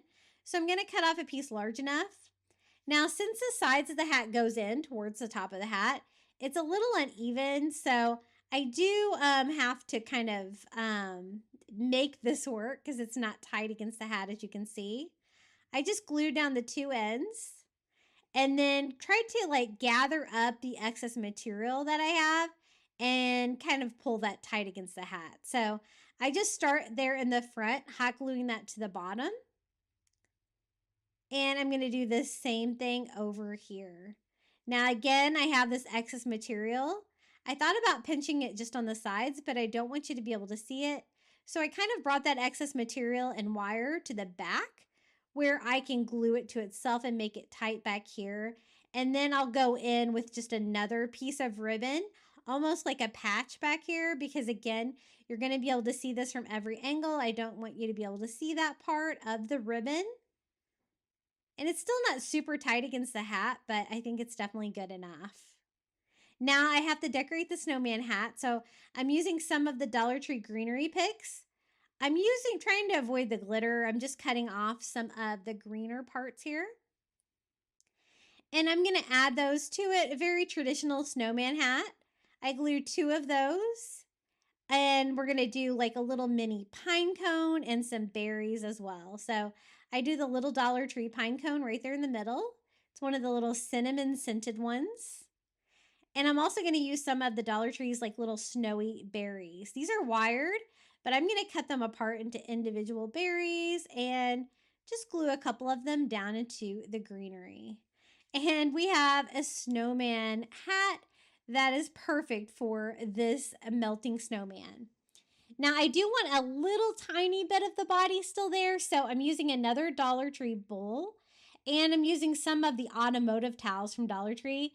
They're a nice white fuzzy material that I think will look a little bit like melting snow dripping off of the snowman. So I only want like half of his middle section, so I'm only using 1 bowl. Now, as you can see, they're longer than wider, so I'm actually going to use 2 of them, have one go one way and the other one go the other way to give me a little bit more material. And just removing all of the tags from them, crisscrossing them, and tacking those down to the bowl with some hot glue. Now I'm going to cut those to look like dripping snow. and melting snow all around the corners. You might want to do that step before you add it to it. I just went ahead and did mine, attached mine first. Then I went to my yard and got some sticks for some fun snowman arms. Just because he's melting, I still want him to have some sticks. Now, this part, I kind of cut these down too much. I made them a little small. In the end, I go back out, get some more sticks, and make those larger. They just weren't to scale for that giant snowman head that I made. So I want to poke some holes in the bowl to put the little sticks in. Again, I'm using my hot knife without a blade on there to give myself a perfect hole. And I'm going to do that on both sides.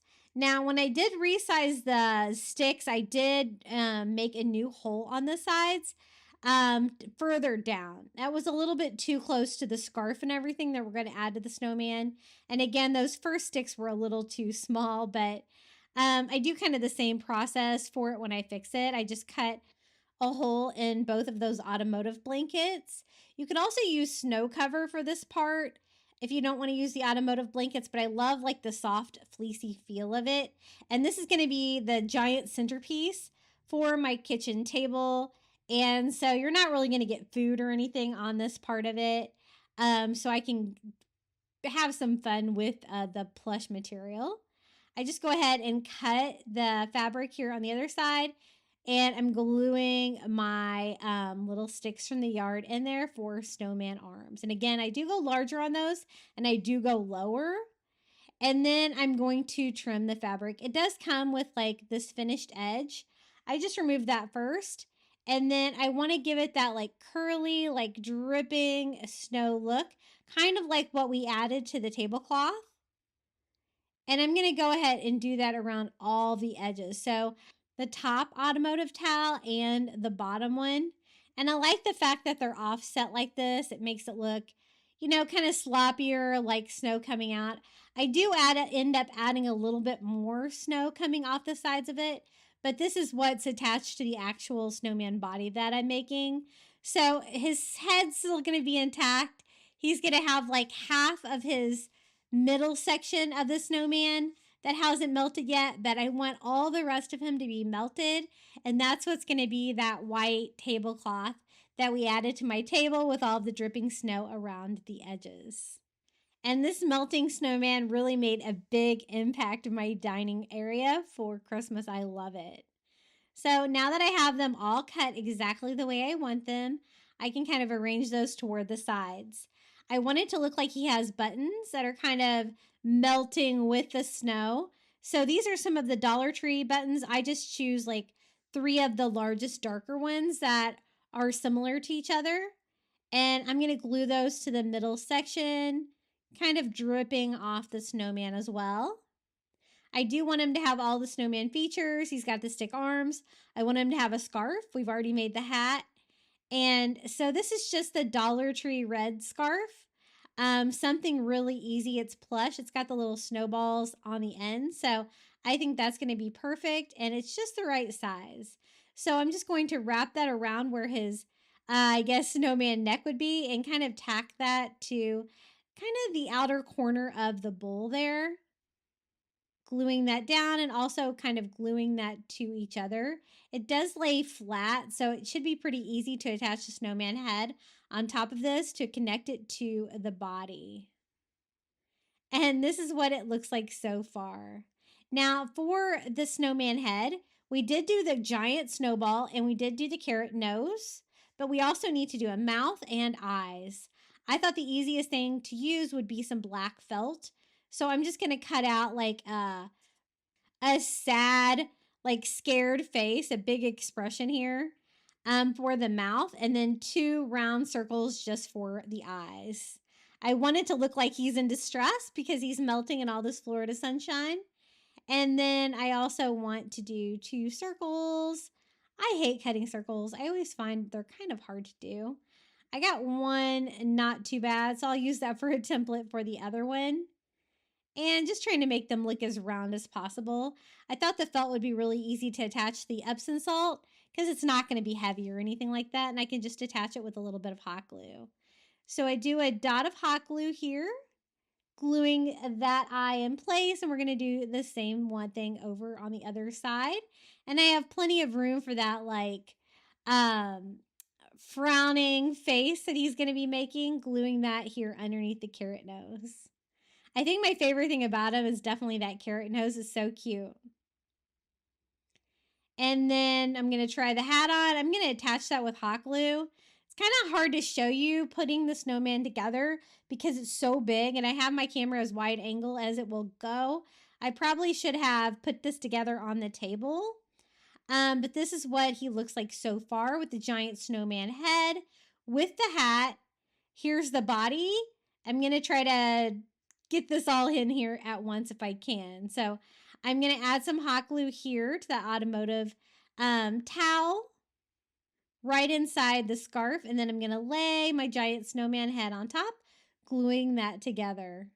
And again, it's hard to show you right now, but that's when I realized that my stick arms were way too small. So I had to go back out and get some more sticks from a tree and make some longer arms. And so I'm just going to go ahead and remove the ones I already had in there, poke some new holes there with my little hot knife, and again through the automotive cloth, and then I'll add both the new branches, and we'll have some snowman arms that are going to be a little bit better to scale. So let's go ahead and place that on the kitchen table. And I am going to be adding a little bit more of that plush automotive towel to it, but this is what we have so far. You can kind of get a scale of how large he is. He's really big. Now, I have a lot of white going on, especially with my white chairs. So I decided to give them some festive cheer by getting some of the Santa hat chair covers. I was pleased to find they're the perfect size for my chairs. Usually I find that these things are wide, but you know what? These chairs are kind of wide too. So I'm just going to simply slide these on. These aren't really a DIY at all. They're just kind of a Dollar Tree find. I did have to go to a couple Dollar Trees to get 4 of them, but look how cute they are, and I have a nice pop of red now. Now I have one more of these little automotive towels from the Dollar Tree, and we're going to make this work for some more snow like cascading off of him, just to give it a little bit kind of a larger area there for the centerpiece too. I'm just going to simply cut that squiggly pattern first. As you can see, it's a little bit easier to do this than before you attach it to the snowman like I did earlier. I folded mine in half and went all the way around, and then I'm cutting it in half into 2 pieces. I'll also kind of shape the edges here anywhere that you might be able to see with some swirly cutting. And I'm going to put one kind of coming off to the right a little bit. Another pile of snow melted, kind of like a splat. And then I'm going to do it kind of coming out the rear left side here as well. And this is what it's looking like so far. I think that's enough snow. Now I wanted to decorate it with a Dollar Tree red cardinal. They have these ornaments from the Dollar Tree that have wires on the feet, and so I thought that would be perfect. I could have a little cardinal that had landed on his twig arm. It's just going to add a little bit more color and fun to this project. I just wired it on to the branch, and then I'm also going to use some of the Dollar Tree snowballs and just kind of scatter those in the center of the table instead of like doing any kind of runner or anything like that, which is a fun touch, and I'm sure that these are going to get thrown all around my house. So I'm just going to kind of scatter them on here just like that. And we have a giant melted snowman in the middle of my kitchen, and I love him. I think he's so cute. Now, the reason my tree doesn't have anything on it yet is because my son wanted me to wait till he got home from college to decorate it with me, and I'm just glad that he still wants to decorate the tree with me at the age of 20. Now, I went on Pottery Barn. They have a Christmas vacation line, and I could not believe how expensive they were, so we're going to try to make our own. I got one of these little polyester plain pillows, and I actually got this at Dollar General for $5, but I think they might have these at Dollar Tree Plus. And I got some printable iron-on for light fabrics by Cricut. I normally do sublimation, but my sublimation printer I didn't use it for a long time, and it is so like clogged that I can't. So I thought I would try some of this printable iron-on materials from Cricut with my new Cricut Joy Xtra and do a print and cut. So that is what we did. I'm going to do the family truckster with the tree on top, and we're going to kind of make it look like the Pottery Barn version with a few modifications. And so I used the print and cut feature of my Joy Xtra, and basically you just print it out on the sheet, then it has you feed it into your Cricut. It's going to cut out the perfect shape. Now, I had never weeded any of this iron-on from Cricut before. I was kind of confused at first. But basically, all you have to do is kind of get under it a little bit, and then you can pull off the excess iron-on.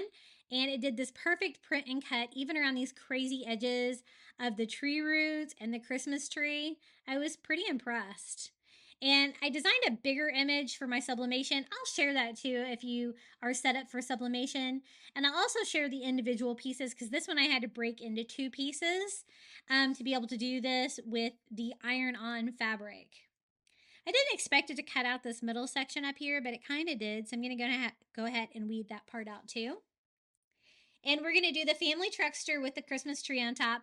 Then we're going to do words on the top of it, very similar to the Pottery Barn version of the Christmas pillow.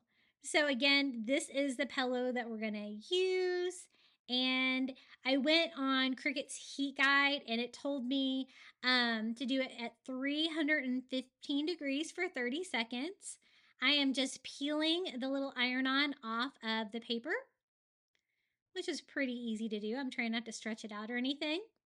And then I can just simply place that where I want it to go on the pillow. And doesn't that look so good? I was really impressed with how well this turned out. Making sure I don't really have any white pieces left on there. And just kind of trying to center that on there and make sure all of my iron-on is laying super flat. Now, it said to use like some kind of a cover sheet, so I'm just going to use a little piece of parchment paper to protect my Cricut Easy Press, and we're going to just press this on. You know, at first time I tried to do sublimation on a pillow that was already stuffed, that I couldn't take the stuffing out of, I was a little nervous, but as long as you add a little pressure, it's no problem.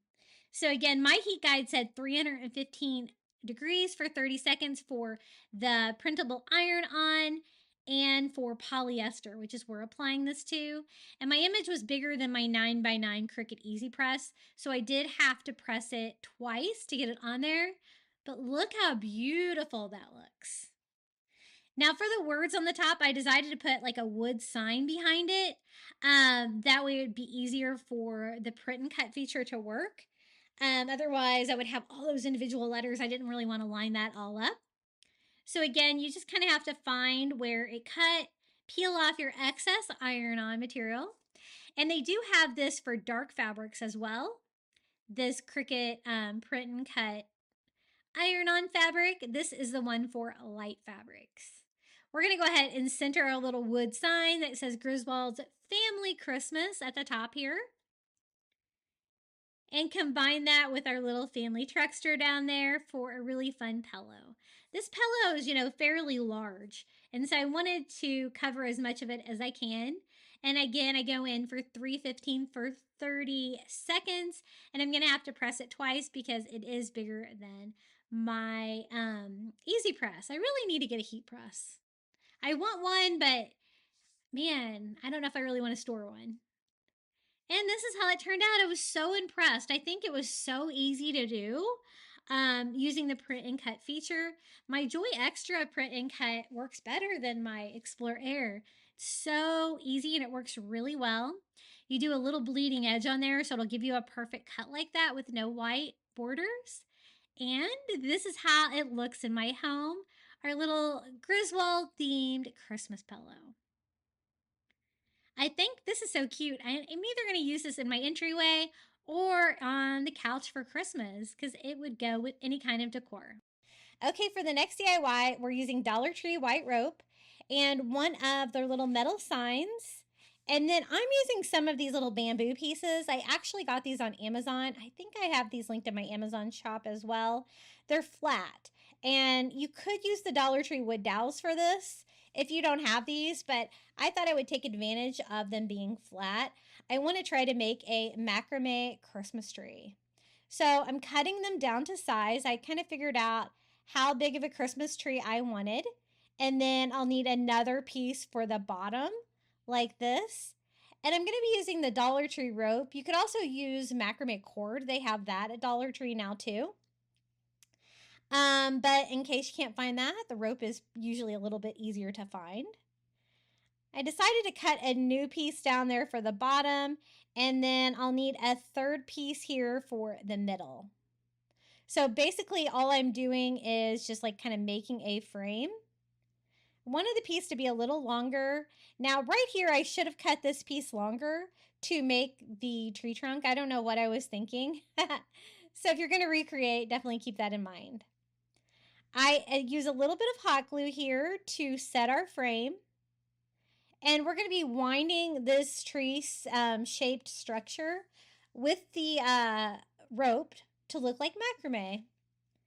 Really fun. And the rope definitely has like a coastal touch. We're going to be adding a few more coastal details as well. And I'm going to be hot gluing that one like right there in the middle. But I wanted to start with the bottom of the macrame tree first, so I didn't attach that one quite yet. For the rope, I think this might be the thinner white nautical rope. I don't think it really matters. I'm going to be unwinding it into 3 little pieces like that. And I have my first piece here. I'm going to measure out about how long I want the piece to be here on the bottom, and then cut another one so I have a kind of a reference piece to keep them all the same length. I'm going to fold it in half like that, loop it, and then pull the 2 tails through like this.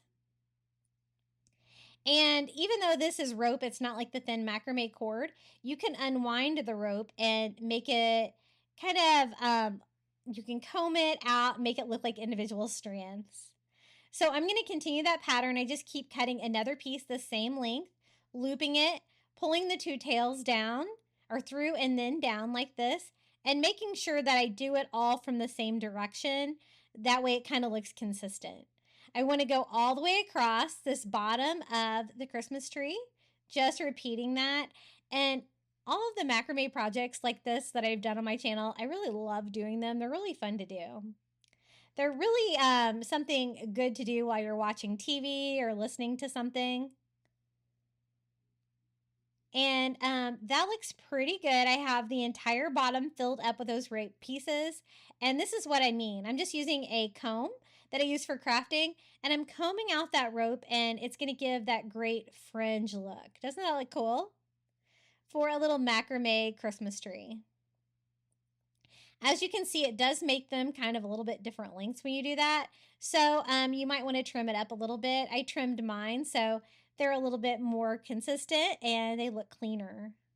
Now I'm going to go ahead and attach the middle piece now that I have the base done. And again, I just attached that with hot glue, just like this. Now I'm actually going to be using that rope, and we're going to be weaving a great like macrame pattern through this tree. I've done a couple different versions of this tree. I've done another one where I think I just continued that same kind of like macrame that we did at the bottom, like all the way up. I got the idea for this one for something that I saw at Target for a lot more money than I put this together for, and I wanted to kind of use that for reference. So again, with the unrolled rope, I just hot glue that to the base to get it started. I'm going to tape off the end of my rope there so it doesn't get all frayed with all the weaving and stuff like that. And I go under the middle piece of the tree like that, and then wrap it around that middle post. I'm going to go ahead and pull that tight, just like that. Have it come out the bottom side. And then I'm going to go around this piece, bring that around, and then I can come back to the middle. Since I am starting here at the bottom, I want to make sure this stays in place. So I did a little dot of hot glue there. I'm going to find my end, and I'm going to go under this middle section again, wrapping that around. This time I'm going towards the top. and pulling it to the other side. So you can kind of see the pattern that it's creating. I wrapped that around and came back, and I'm just doing the same thing I did with those first two over and over until I run out of this unwound rope. The skinnier rope is a little bit longer than the wider one from the Dollar Tree, so it will go a little bit further. Basically, you're not going to be able to see any of the wood on that middle post. I did run out right about here, so I just made sure that I'm starting and stopping on the back where you're not going to be able to see it. This is my second little section of rope that I unwound that I am weaving through, and I'm going to keep doing that, repeating that pattern all the way up till I get to the very top. It's pretty cool. You can see some of the wood through, on the sides because it's not wrapped as tightly as I wrapped the middle section. But it was actually really easy to put together, and it's definitely really unique. I want it as tight as I can get it, so I kind of just go push it down till I get all the way to the very top and then kind of stop right there. This kind of got messed up a little bit with all the weaving, so I'm just going to go through the bottom of the tree, comb that out again to make it look nice. Doesn't that look cool? It was really fun to put together. I've done like some macrame pumpkins for like Thanksgiving on my channel, like a really giant one for my kitchen table. I really love that look. That's when I realized that I should have left that on there because I was going to need a tree trunk. I'm actually using a Dollar Tree wood block for the base and another piece of that bamboo wood that I got on Amazon for the stem. I do want like a little slot inside the wood. To do that, I just use like a screwdriver, a flathead screwdriver, and a hammer to make a perfect little indentation in here for the flat bamboo. It's kind of a unique shape, and the screwdriver did a good job.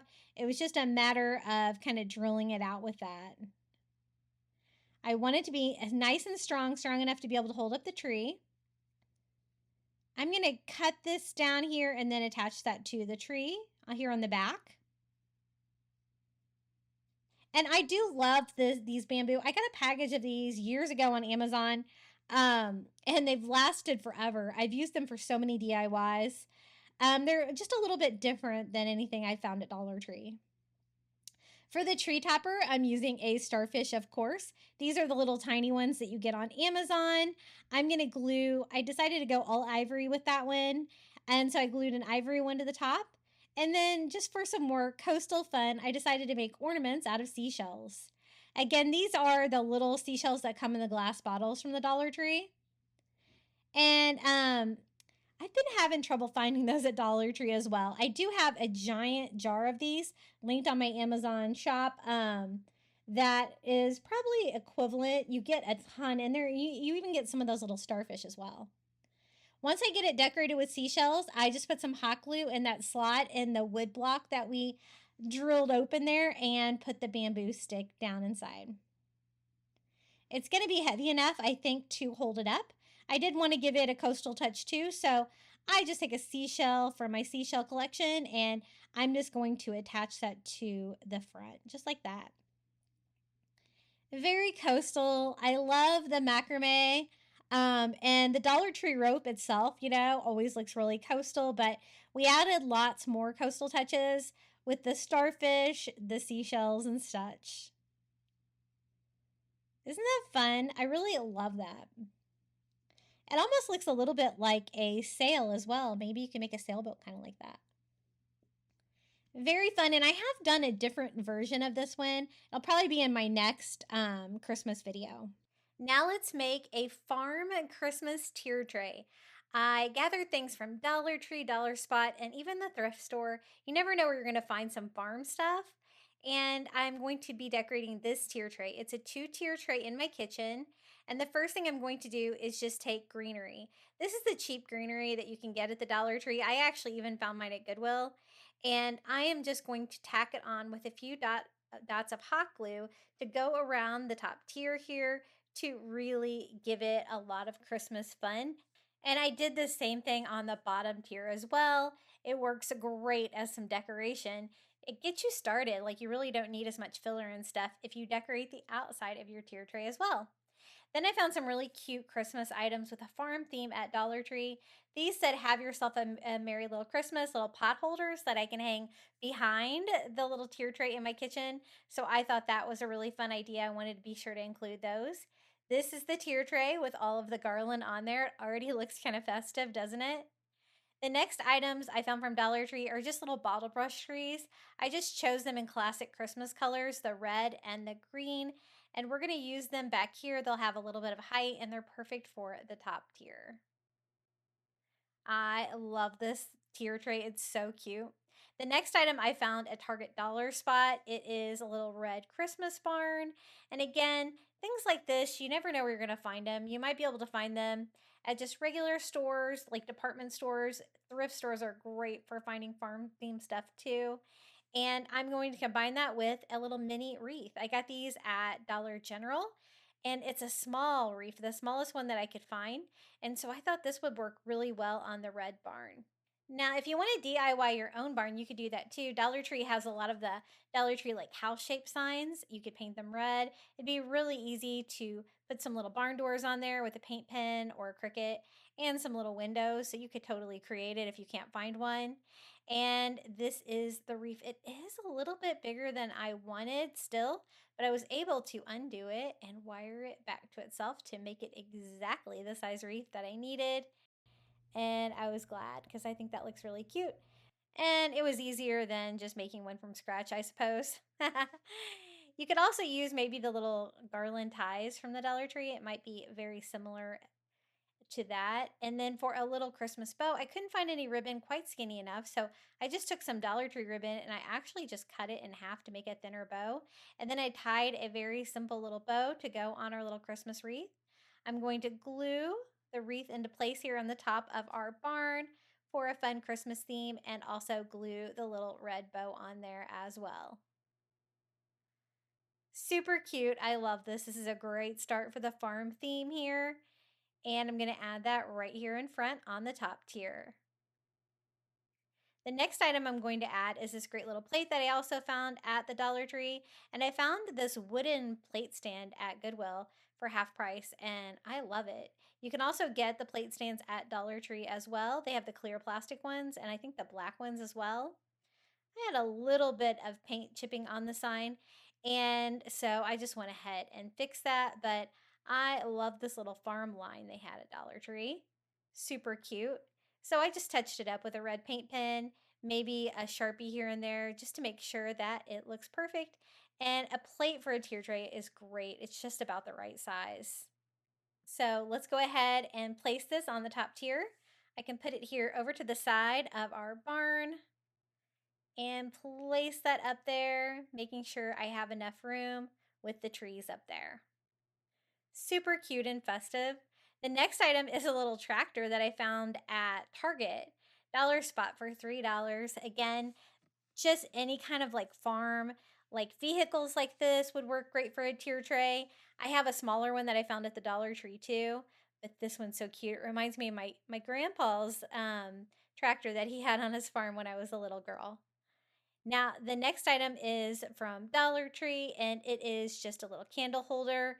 I have a little Christmas tree. It says Merry Christmas. And to make it safe for the tier tray, I'm just going to use a little battery-operated tea light candle and pop that right in there. I always love doing either a candle or a floral or something like that for a tier tray. And the next item is a wooden pig that I got for half price at Goodwill. I thought it would be really fun just to mix just basic farm stuff. If you have any farm stuff, you can definitely make it a theme tray like Christmas. It was really cute. I love it. I just decided to add a little bit more pop of color to mine with a little bit of salmon distressing on it. And just to make it a little bit brighter, it seemed a little bit dingy, but I love this wooden pig. I think it's so cute. It's very charming. It definitely reminds me of something very vintage, a farmhouse. My mom used to have a lot of the ducks and stuff like that, I know, in our kitchen growing up with a very similar style. Some great woodworking here. And I just kind of distressed it all over. I like the different colors of pink and the distressing coming through. I just wanted mine to be a little bit pinker. I wanted my pig to be a little bit pinker. So that looks pretty good. Let's go ahead and add that to the tier tray. It's a perfect size. It fits here perfectly on the bottom of my tier tray. The next two items I found at Dollar Tree, a little snow globe sign and a little jar sign, and they both have red barns on them. One of them has a little red truck, and the only thing I didn't like about them is, they're covered with glitter. So I did try to tone that down just by using a sanding sponge to try to remove some of that, but I don't really want to damage the image. I think it's really cute. And I did the same thing on the snow cone. I just didn't think the glitter really worked with the farm theme as much. And then to try to tone them down even more, I sealed them with some matte finish Mod Podge. And honestly, I like to do that on these little prepared Dollar Tree signs anyway. It's going to give you a better finish than just the glossy paper that they use on these a lot of times. And I just went over everything, just kind of working around the twine that was on them just so I don't have to go back and retie these. But these were a great find because they definitely go with my farm Christmas theme. And we're going to add these as little signs down here on the bottom tier. I'm going to do my snow globe like straight in front. And then we're also going to add the little jar back here, I think.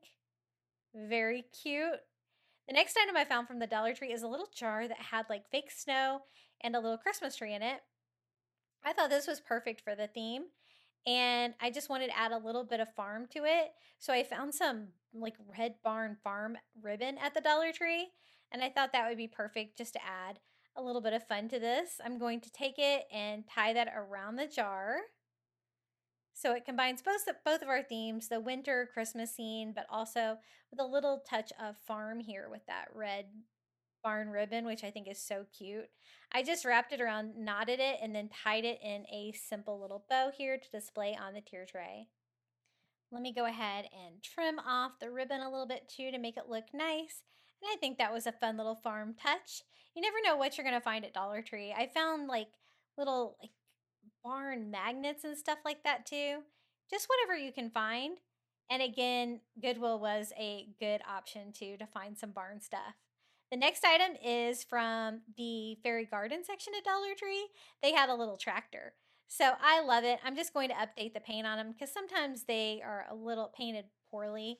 And so I just went over the whole thing with some Christmas tree green, kind of make it look like maybe like a John Deere kind of tractor.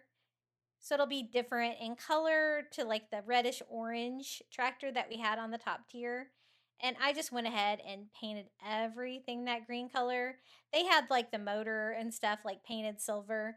And I just wanted everything to look a little bit more simple. So I just went over everything with that Christmas green and acrylic paint. And then I went in and distressed it slightly with a little bit of ivory paint here, just dry brushing it just to give it that farmhouse vibe, making it look old and a little bit distressed. I just wiped off the excess there with a baby wipe, and I think this little tractor is ready to go. It definitely looks a little bit more artsy than it did before, and this was a fun find from the Dollar Tree. We're going to add it right here in front. And the next item I found at the Target dollar spot, it's like make your own snow. It's meant for kids, but some of us are kids at heart, right?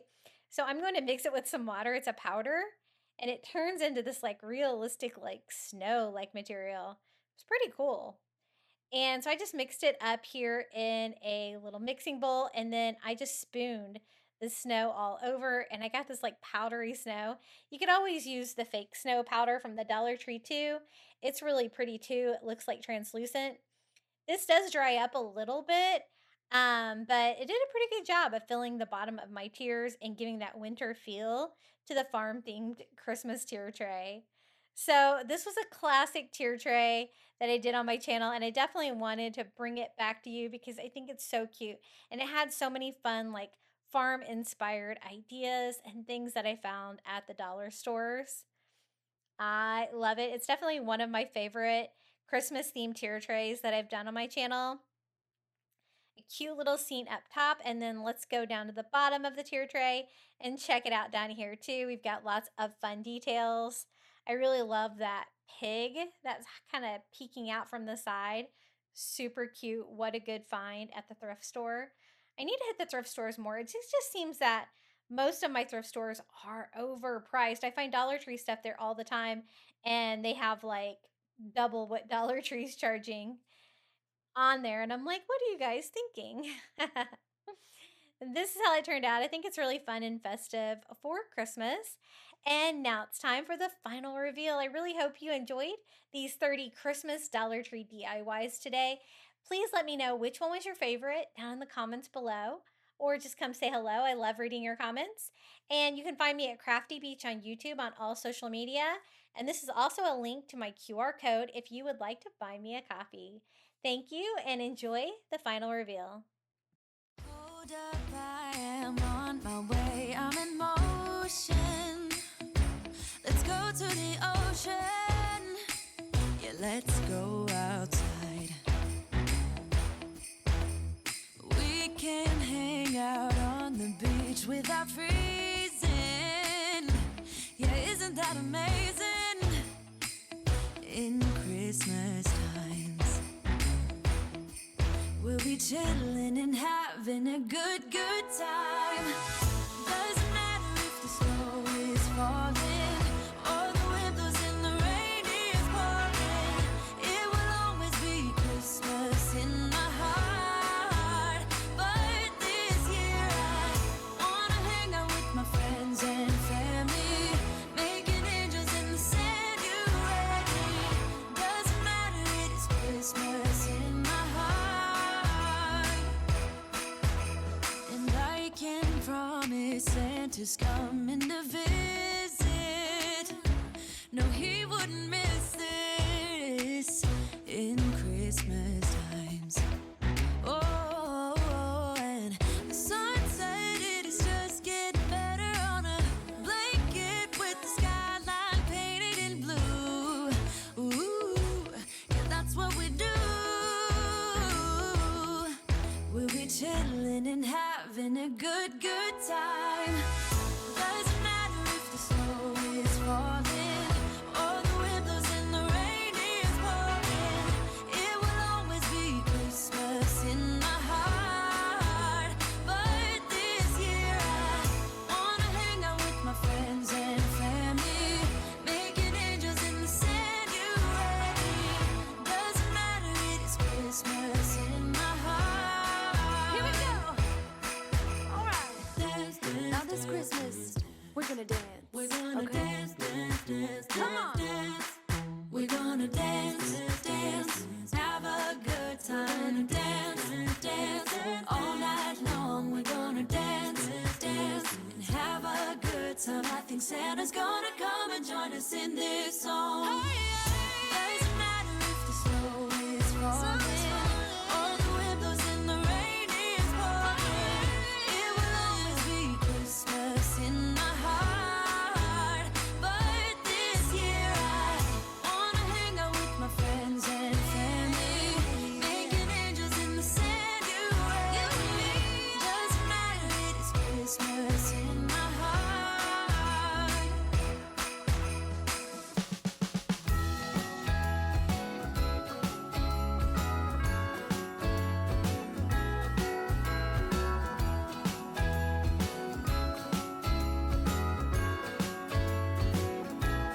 Jingle bells ringing in my ear. Jingle bell, a sound that's oh so dear. Frosty the snowman is all around town. Watch out for reindeers are falling down. We stay up waiting for Santa tonight. He climbs down the chimney at the speed of light, while we're dancing around the Christmas tree, hugging and kissing just you and me.